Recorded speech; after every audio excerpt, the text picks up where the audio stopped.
कोई भी स्टूडेंट जो कि अभी तक कुछ नहीं पढ़ा है और वह बोर्ड परीक्षा 2024 में बहुत अच्छे अंक लाना चाहता है, बहुत अच्छे नंबर लाना चाहता है, तो उसके लिए यह वीडियो एकदम रामबाण होने वाली है। क्योंकि अगर आप अभी 5 दिन भी ये ट्रिक अपना लेते हो तो 85% तो आपका कहीं नहीं गया है। आप कहोगे भैया इतना आसान नहीं 85% लाना, क्योंकि बहुत सारे बच्चे पूरे 1 साल से तैयारी कर रहे हैं तो उनके नहीं आते, उनके 80% आते हैं। आप क्यों ऐसे बोल रहे हो कि मेरे 85 आएंगे? देखो, आपको पहले तो विश्वास करना कि आपको 85 आएंगे, ठीक। अब कैसे आएंगे, क्या होगा, वो मैं बताता हूँ आगे। क्योंकि देखो, चाहे जितना पढ़ लो, जब तक एक लिखने का जो एक सही ढंग होता है, सही तरीका होता है, यह नहीं जानोगे तो ट्रिक लगाई जाती है। कुछ भी चीजें लिख रहे हो तो उसमें जो ट्रिक लगाई जाती है, जहां एग्जामिनर को 2 नंबर देने चाहिए वहां आपको 4 नंबर कैसे देगा, 5 नंबर कैसे देगा, ये सब तरीके अगर ऐसे सब पे 2-2 नंबर बढ़ाते जाओगे, 20 क्वेश्चन चेक कर लिया तो 40 नंबर तो आपके यहीं से बढ़ जाएंगे। तो ये सब जो तरीके होते हैं ये अभी मैं बताऊंगा कैसे कॉपी को लिखना है। अब देखो, यहाँ पर पूरा आपके सामने 2024 का है, मैं इसको सॉल्व करूंगा और मैं समझूंगा कि मुझे कुछ भी नहीं आ रहा, यही समझ के मैं सॉल्व करूंगा। ये आपके पास हथियार वगैरह सब होगा, ये सब स्केल है, ये है पेन है। तो देखो, पेन उठाना है, काली पेन से खोलना है। अब इसके बाद क्या करना है, यहाँ पे ऐसे कर देना है, सटा देना है पटरी को। अब इसके बाद यहाँ पर एक लाइन खींच देनी है। ये देखो भैया, यहाँ पर एक लाइन हम खींच दिए, बहुत सही, एक लाइन हो गई हमारी। अब क्या उधर भी खींच दे? नहीं, बस एक तरफ हो गई, काफी है इतना। अब इतना खींचने के बाद तो ये आपकी एक रेखा बन गई, ये लक्ष्मण रेखा बन गई कि इसके इधर आंसर नहीं लिखना है। इतना चीजें बन गया। अब देखो, आपके सामने जो ऐसे पेपर आएगा, सबसे पहले तो इसमें ऑब्जेक्टिव क्वेश्चन आता है। ये सबको पता है कि सबसे पहले क्या रहता है, ऑब्जेक्टिव क्वेश्चन। ऑब्जेक्टिव क्वेश्चन मतलब आपका बहुविकल्पीय प्रश्न। तो देखो, जो फर्स्ट में एमसीक्यू मतलब मल्टीपल चॉइस क्वेश्चन, जो कि होता है बहुविकल्पीय प्रश्न, जो बहुविकल्पीय है, बहुविकल्पीय प्रश्न, ठीक। तो ये जो बहुविकल्पीय प्रश्न है ये 20 नंबर का आएगा। इसको अभी मैं बताऊंगा लास्ट में कि किस प्रकार से ये हल करना है। अभी हम बात करेंगे कि जो सब्जेक्टिव क्वेश्चन है इनको कैसे करोगे। तो देखो, यहाँ पर आता है हमारा सब्जेक्टिव क्वेश्चन। ये देखो, सेक्शन बी है आपके सामने। सेक्शन बी कितने नंबर का है? 50 नंबर का। तो देखो, जैसे ही आपको कॉपी मिलेगी, कॉपी मिलने पे यहाँ पर आपको साइड में एक खींच लेना लाइन, और इसके बाद यहाँ पर डालना सेक्शन बी। और इसको किससे डालोगे? ये नीली पेन है, नीली से डाल दो यहाँ पर सेक्शन बी। और ये जो नीली काली पेन है, इन सब अच्छे से इनका उपयोग करना है। अब ये नहीं यहाँ पे हरी लाल से डाल दो, नहीं, ऐसा नहीं करना है। और यहाँ पर देखो, ब्रैकेट लगा देना है ऐसे, और फिर नीचे एक अंडरलाइन कर देनी है। ऐसे पकड़ो और एक अंडरलाइन यहाँ पर कर दो। चलो भैया, इतना कर दी, ठीक। अब इसके बाद फिर काली पेन से हटाना है, काली पेन से। अब यहाँ पर लिखा गया है जो रीडिंग का सेक्शन, इसका पहला नंबर क्वेश्चन। हो सकता है कि किसी पेपर में 21 नंबर दिए रहे, क्योंकि 20 ऑब्जेक्टिव, उसके बाद एक। तो देखो 1, तो लिखना है आंसर नंबर 1। यहाँ पर लिखो आंसर नंबर 1। आंसर नंबर 1 डालोगे, फिर नीचे कर देना है अंडरलाइन। मैं ऐसे समझ रहा हूं कि आपको कुछ भी नहीं आ रहा, तो यही ट्रिक अपनाना है, इतना करना है। भले कुछ नहीं आ रहा, कोई दिक्कत नहीं, इतना किए। अब देखो, उसके बाद यहां पर क्या कह रहा है, क्वेश्चन पढ़ लो। ये क्वेश्चन है, read the following passage and answer the questions that follow. ये पैसेज पढ़कर इन क्वेश्चन का आंसर देना है। इसमें क्वेश्चन दिए गए हैं, देखो कहाँ है क्वेश्चन। ये देखो, क्वेश्चन है 4 क्वेश्चन है 7 नंबर की।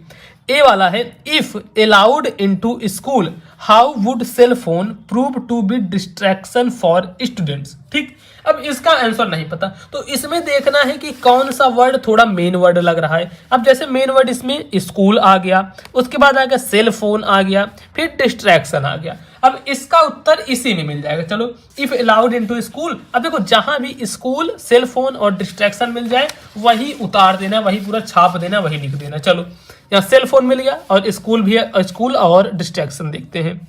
यहाँ भी सेल फोन है, ये अलाउड में मिल गया। स्कूल मस्ट बी डिबेट, नहीं, चलो देखते हैं यहाँ पर जहाँ भी मिलेगा डिसएडवांटेज। ये देखो, अलाउ यहाँ भी है, सेल फोन भी है, और ये देखो डिस्ट्रैक्शन मिल गया ना।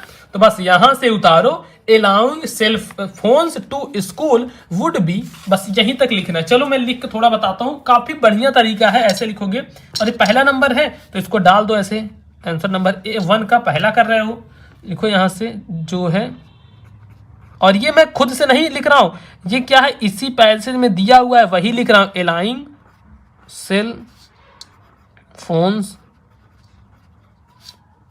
To school would be equivalent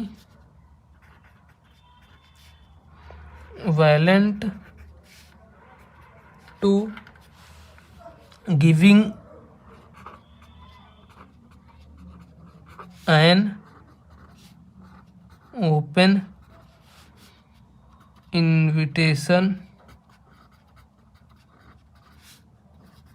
distraction. ठीक, देखो यहां तक हमने लिख दिया डिस्ट्रैक्शन तक। अब ये हो गया हमारा फर्स्ट आंसर। अब उसके बाद देखो यहां पर एक चीज है, अब चाहो तो यही और बड़ा लिख सकते हो ताकि 2-3 लाइन का थोड़ा लिखे और अच्छा जनाए दे। चलो एक लाइन और मैं लिख देता हूं इसके आगे, this is because with so many app and features. तो फिर लिखना है this is because so many app and features in a single gadget। ठीक, यहां तक लिख दो। अब देखो ये थोड़ा लग रहा है कि हाँ यह आंसर है, बढ़िया से लिखा गया है। अब आते हैं दूसरे क्वेश्चन पर। देखो मान लो आपको दूसरा क्वेश्चन भी नहीं आता।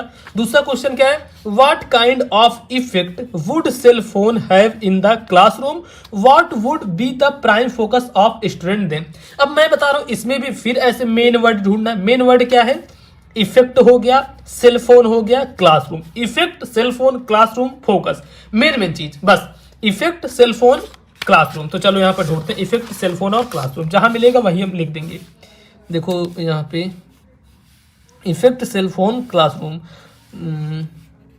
स्टडीज नहीं है, टीचर वर्क, ये देखो सेल फोन मिला, इफेक्ट, सेल फोन और क्लासरूम। अब ऐसे ऐसे ढूंढना है, और अगर ना मिला, जैसे हमने इतना ढूंढ लिया, अब हमको इसमें मिला ही नहीं, तो अब क्या करना है, मिल जाएगा। देखो ज्यादा ढूंढेंगे तो मिल जाएगा। मान लो जल्दी जल्दी में नहीं मिल रहा है, तो देखो यहाँ पर जो सेल फोन है यहीं से लिख दो, it is likely that the cell phone. बस जरूरी नहीं कि सही उत्तर हो, इसी में से उठाना लिख देना है। कुछ नहीं आता तो इसी में से उठाओ लिख दो। ठीक, अब जैसे यहां से हम लिख देते हैं, यहां से टीचर्स वुड और फिर है डिस्ट्रॉइंग। ठीक, ऐसे करके लिखना है, जरूरी नहीं कि आपका सही हो, बस इसी पैसेज से लिया रहा हो गया। तो ऐसे ऐसे करके लिखोगे तो 7 नंबर यहां से मिलेगा। अब इसके बाद क्या आता है, राइटिंग का सेक्शन आ जाता है। अब राइटिंग के सेक्शन में क्या है, write a letter to your father requesting him to purchase some book and school dress for you. अब उसके बाद फिर और करके आता है, write an application to your principal of your college requesting him to change your subject. अब देखो मैं आपको एक पैटर्न बता दे रहा हूं, कुछ भी नहीं आता तो कैसे लिखोगे। अब मान लो कि यहां से हम लिखना शुरू कर दिए। ठीक, ऐसे मैं एक एग्जांपल ले रहा हूं, बाकी एक अलग पेज से लिखना है। तो डालो यहां पर answer number 2,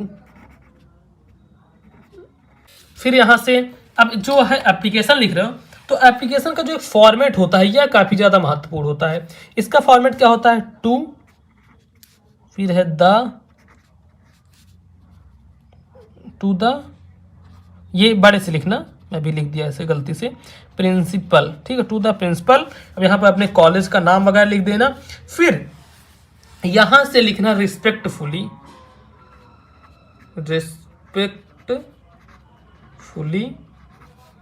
I beg to say that. बस इतने, इसके बाद क्या करना, कोई भी एप्लीकेशन लिखते चले जाना, जो आपको एक एप्लीकेशन याद कर लो वही लिखते चले जाना, चाहे जो आगे हो। अगर आपको कुछ नहीं आता है तो कुछ ना आने से बढ़िया है आपकी कॉपी भरी रहनी चाहिए। जो टीचर है आपको नंबर देगा और लास्ट में भैया, लास्ट में क्या करना है, काली पे उठाना है नीचे, ये वाली लाइन कम से कम 3-4 लाइन के लिखने हैं। फिर लास्ट में लिख देना योर्स ओबेडिएंटली। यहाँ पे आप अपना नाम मत लिखना, ऐसे XYZ लिख देना, ठीक, ऐसे कर देना है। अब ये बस फॉर्मेट आप समझ लो कि हाँ इस तरीके से लिखोगे तब पेपर में बढ़िया अंक मिलेंगे। अब चलो हम आगे अपने नेक्स्ट पेज पे बढ़ जाते हैं कि हमारा जो नेक्स्ट पेज है उसमें हम कैसे लिखेंगे, परफॉर्म करेंगे। चलो भैया नेक्स्ट पेज पे भी आ जाते हैं। इसमें भी सेम करना है, अंडरलाइन ऐसे कर देते हैं हम स्केल लेके।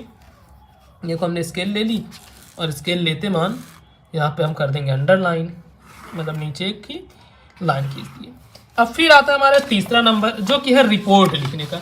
अब इसमें भी समझो कुछ नहीं आ रहा है, तो ये दिया है write an article on the Republic day celebrating in about 80 to 100 word, ठीक, इतना। अब यहाँ पर कुछ चीजें दिया हुआ है कि हाँ ये हिंट लेके इसको हिंट से बनाकर इसके बारे में एक आर्टिकल लिखना है। जैसे यहाँ पर टाइम एंड डेट, तो सबसे पहले जैसे रिपब्लिक डे पर लिखना है तो यहाँ पर डालो आंसर नंबर 3। बस ये देखो लिखने का जो ढंग होगा वह बहुत अच्छा रहेगा। लिखने का ढंग जितना ही अच्छा रहेगा एग्जाम में उतना ही ज़्यादा आपसे इंप्रेस होगा और आपको नंबर भर भर के मिलेंगे। तो आंसर नंबर क्या करना है, यहाँ पर लिख देना है आंसर नंबर 3। तो डालते हैं यहाँ पर हम आंसर नंबर 3, आंसर नंबर 3 डालें। अब इसके बाद हम नीचे यहाँ पर कर दिया अंडरलाइन। अंडरलाइन करने के बाद आर्टिकल लिख रहे हैं किस पे, रिपब्लिक डे पे लिख रहे हैं, तो यहां से लिख देते हैं रिपब्लिक डे, ठीक है, रिपब्लिक डे हम यहां पर लिख दिए। रिपब्लिक डे लिखने के बाद यहां से नीचे हम कर देंगे भाई यहां पे अंडरलाइन। चलो यहाँ पे हमने कर दिया अंडरलाइन। अब अंडरलाइन करने के बाद क्या है, अब इसमें कुछ हिंट दिए थे, यही हिंट उठा के यही छाप देना है। अब ये मत सोचो कि नहीं यार हम कैसे करेंगे, अब कुछ नहीं करना यार, यही हिंट ये उठाना लिखना है। Time and date, time and date लिख दो। देखो कैसे करोगे मैं बता रहा हूँ, टाइम एंड डेट ऐसे डालना, तीर खींचना, नीचे करना यहाँ पे अंडरलाइन, ठीक, टाइम एंड डेट डालेंगे यहाँ नीचे अंडरलाइन कर देना, बस। अब लिख दो इसी के बारे में भाषा चाहे जो अपने मन से। नहीं आता तो देखो ऐसे लिखो, यही उतार दो, रिपब्लिक डे। अब नहीं आता ना इसके बाद तो लिख दो इज वेरी इम्पोर्टेंट डे। अब रिपब्लिक डे पढ़ने से लग रहा है कि हाँ 15 अगस्त 26 जनवरी के बारे में होगा, तो लिख दो in this day we are very grateful to our soldiers, ठीक, ऐसे करके लिखते चले जाना अपने मन से। फिर जैसे यहाँ पर देखो दूसरा आ गया, तो दूसरा है चीफ गेस्ट, तो देखो फिर हेडिंग डाल दो चीफ गेस्ट। चीफ गेस्ट डालने के बाद फिर ऐसे लिखना है, फिर यहाँ पे लिखते चले जाना। कुल मिला के इसी प्रकार से लिखना है। अब जैसे ग्रामर का आ गया, ग्रामर के सेक्शन में कर सकते हो, नहीं तो छोड़ सकते हो क्योंकि सबको नहीं आता ग्रामर। और इसी में आएगा ट्रांसलेशन करने का, तो ट्रांसलेशन अपने मन से बना बना के करना है। लिटरेचर में जो क्वेश्चन आंसर आएगा लिखने को, ये भी अपने मन से बना बना के लिखना है। देखो मैं समरी बता देता हूँ, पास होने का जो बेस्ट रूल है, जो आपका एकदम बेस्ट रूल है, ये क्या है, तो ये यही है भाई, जितना आप अच्छे से एग्जामों को दिखा पाओगे कि मुझे आ रहा है, जरूरी नहीं कि आपको आना चाहिए, जितना आप दिखा पाओगे उतने नंबर लेके आओगे। अगर आप एग्जाम को दिखा रहे हो भैया कि मुझे बहुत अच्छा आता है, मैं बहुत अच्छे तरीके से लिख सकता हूँ, बहुत अच्छा स्टूडेंट हो, तो आपको बहुत अच्छे नंबर देगा, भले आपने कुछ नहीं कहा। अब आज का हमारा सेंट्रल आइडिया आएगा। सेंट्रल आइडिया कोई सा भी अभी ही याद कर लो, अगर कुछ भी नहीं आ रहा तो वही सेंट्रल आइडिया चेप आना। क्वेश्चन आंसर अभी से ही 4-5 याद कर लो, कुछ नहीं आ रहा तो वही लिखाना। बस ये ध्यान रखना, जैसे ये 5वां क्वेश्चन है, 5वां का आप ए वाला कर रहे हो, तो ऐसे यहाँ पर लिखना, ये लिखना बस जरूरी है। आंसर नंबर 5वें का है, तो ये लिख दो यहाँ पर आंसर नंबर 5, आंसर नंबर 5वें का ए, तो यहाँ पर लिख दो ए। अब उसका आंसर लिखना शुरू कर दो। किसी दूसरे क्वेश्चन का आंसर कोई दिक्कत नहीं, इतना लिखना शुरू कर दो कि नंबर आपको